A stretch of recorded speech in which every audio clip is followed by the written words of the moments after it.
দেশের একমাত্র সরকারি ধর্মীয় প্রতিষ্ঠান ইসলামিক ফাউন্ডেশনকে বিগত ১৫ বছরে মুজিবীকরণে উঠে পড়ে লেগেছিল আওয়ামী সরকার। এজন্য প্রতিষ্ঠানটির প্রতিষ্ঠার ইতিহাসই বিকৃত করে ফেলা হয়। হঠাৎ সব স্থাপনা ও বইপত্রে যুক্ত করা হয় শেখ মুজিব প্রতিষ্ঠানটির প্রতিষ্ঠাতা। এভাবেই প্রতিষ্ঠানটির মৌলিক কার্যক্রম থেকে দূরে সরে গিয়ে দলীয় এজেন্ডা বাস্তবায়নে তৎপর ছিলেন তৎকালীন কর্তব্য ব্যক্তিরা। ইমাম প্রশিক্ষণে ব্যালে ডান্সের মতো অনৈসলামিক কর্মকাণ্ড চালায় প্রতিষ্ঠানটি। এসব বিতর্কিত কর্মকাণ্ডের বিরুদ্ধে যারাই কথা বলেছেন তাদের নানাভাবে হয়রানি করা হয়েছে। ৫ আগস্ট পরবর্তী ইসলামিক ফাউন্ডেশনের ঐতিহ্য ফিরিয়ে আনার চেষ্টা চলছে। এরই মধ্যে সব স্থাপনা ও কাগজপত্র থেকে তথাকথিত প্রতিষ্ঠাতা শেখ মুজিবের নাম মুছে দেওয়া হয়েছে। প্রতিষ্ঠানটিকে যথাযথভাবে কাজে লাগাতে নানা পরিকল্পনা নিয়ে এগোচ্ছে বর্তমান প্রশাসন। সূত্র জানিয়েছে, গত ১৫ বছরে ইসলামিক ফাউন্ডেশনের প্রতিষ্ঠার ইতিহাস বিকৃত করা হয়েছে। সব কার্যালয়ের সাইনবোর্ড এবং দাপ্তরিক কাগজপত্র ও প্রশাসনিক বইয়ে যুক্ত করা হয় ইসলামিক ফাউন্ডেশনের প্রতিষ্ঠাতা শেখ মুজিবুর রহমান। ২০০৯ সালে আওয়ামী লীগ ক্ষমতা আসার পর নিয়োগ পাওয়া মহাপরিচালক শামীম মোহাম্মদ আফজালের উদ্যোগে প্রতিষ্ঠাতার এই নাম প্রচার করা হয়, যা সঠিক নয় বলে ইসলামিক ফাউন্ডেশনের কর্তৃপক্ষ জানিয়েছে। এ কারণে ৫ আগস্টের পর প্রতিষ্ঠানটির বোর্ড অব গভর্নর্সের সভার সিদ্ধান্ত অনুযায়ী শেখ মুজিবের নাম সরানো হয়েছে। এ বিষয়ে ইসলামিক ফাউন্ডেশনের বর্তমান মহাপরিচালক সালাম খান আমার দেশকে বলেন, আওয়ামী সরকারের সময় সাবেক ডিজি শামীম মোহাম্মদ আফজাল ইসলামিক ফাউন্ডেশনের প্রতিষ্ঠাতা হিসেবে শেখ মুজিবের নাম প্রস্তাব করলে সরকার সেটি অনুমোদন দেয়। আমরা প্রতিষ্ঠানটির দায়িত্ব পাওয়ার পর বোর্ড অব গভর্নর্সের সভায় প্রতিষ্ঠাতার নাম মুছে ফেলার সিদ্ধান্ত হয়। সে অনুযায়ী সব স্থাপনা থেকে মুজিবের নাম মুছে ফেলা হয়েছে। ফাউন্ডেশনের যেসব বইয়ে এই নাম আছে যথাসম্ভব তাতে লেবেল লাগিয়ে ঢেকে দেওয়া হচ্ছে। নতুন কোনো বইয়ে এটি ছাপা হবে না।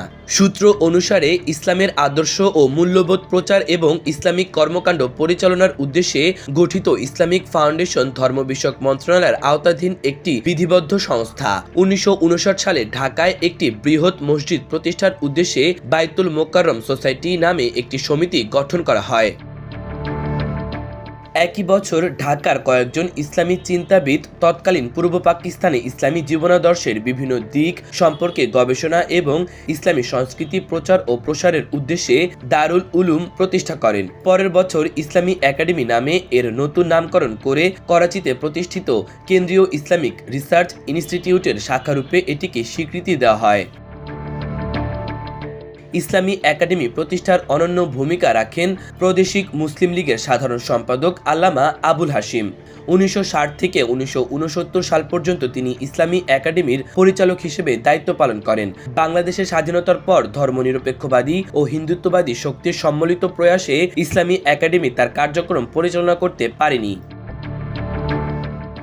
পরবর্তী সময়ে মাওলানা আব্দুর রশিদ তর্কবাগী সহ কিছু আলেমের প্রচেষ্টায় শেখ মুজিব ১৯৭৫ সালের ২২ মার্চ বাইতুল মোকাররম সোসাইটি এবং ইসলামী একাডেমি একীভূত করে ইসলামিক ফাউন্ডেশন অধ্যাদেশ প্রণয়ন করেন, যা ২৮ মার্চ ১৯৭৫ সালে আইনে পরিণত হয়।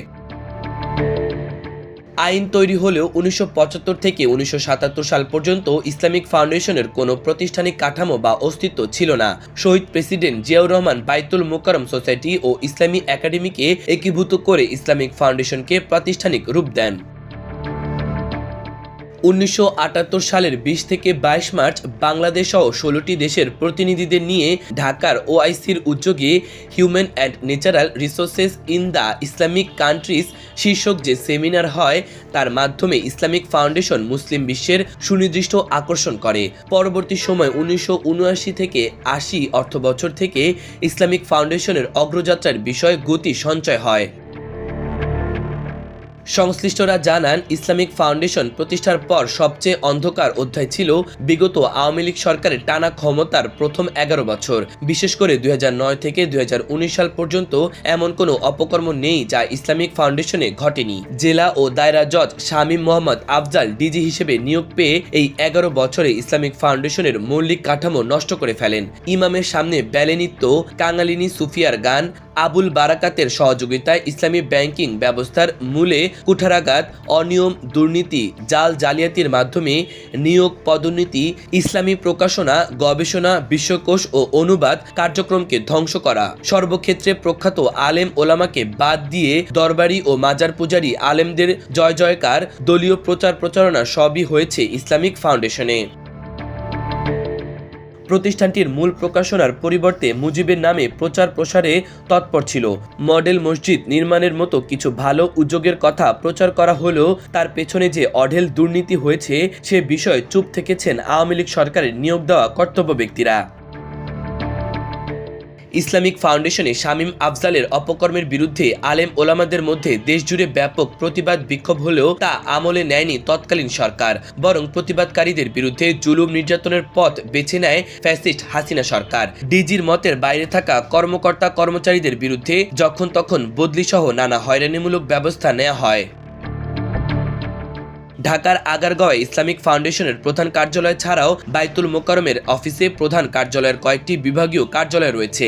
এই প্রতিষ্ঠানটি কেন্দ্রীয়ভাবে 17টি বিভাগ, 7টি প্রকল্প, একটি কেন্দ্রীয় লাইব্রেরি, মাঠ পর্যায়ে 8টি বিভাগীয় সহ 64টি জেলায় কার্যালয় এবং আর্তমানবতার সেবায় 50টি ইসলামিক মিশন কেন্দ্র, 7টি ইমাম প্রশিক্ষণ একাডেমি সহ সারা দেশে নানামুখী কার্যক্রম পরিচালনা করছে।